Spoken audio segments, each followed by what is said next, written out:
మీ పేరండి? మా పేరు ఎస్వి సత్యనారాయణ. ఎక్కడ ఉంటారు? ఏం చేస్తుంటారు? నేను ఇక్కడే ఉంటానండి లంకలో. మీ నియోజకవర్గంలో ఎవరికి ఓటేసి గెలిపిద్దాం అనుకుంటున్నారు?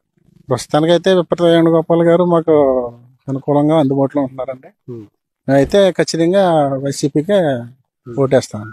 ఎందుకని విపత్తి వేణుగోపాల్ గారికి ఓటేద్దాం అనుకుంటున్నారు? అవును, ఆయన మొన్న విపత్తిలో ఫ్లడ్ వచ్చిందండి మాకు గోదావరి వచ్చినప్పుడు అక్కడ కొండకూతురు ఏరియాలో ఒడ్డు ఇరిగిపోతుంటే అప్పుడు మేము అక్కడ ప్రజలే, స్థానిక ప్రజలే ఇలాగా గోదావరికి ఒడ్డు ఇరిగిపోతుందంటే ఎవరో పెద్దగా విధానం పట్టించుకోలేదండి.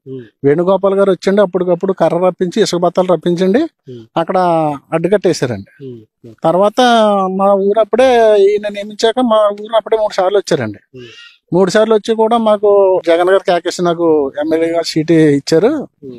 నేను దాని గురించి మీ ప్రజలకి నేను ఏది వచ్చినా నేను అందుబాటులో ఉంటాను, మీకు అన్నిటికీ మీకు సహాయం చేస్తాను నేను అని నేను వాగ్దానం చేస్తున్నానని చెప్పారండి. జగన్ గారి పాలనలో సంక్షేమ పథకాలు అందరికి అందుతున్నాయంటారా? అందరికీ అందుతున్నాయి. అర్లైన వారికి అందరికి ప్రతి ఒక్కరికి ఏదో ఒక పథకం అందుతూనే ఉంది.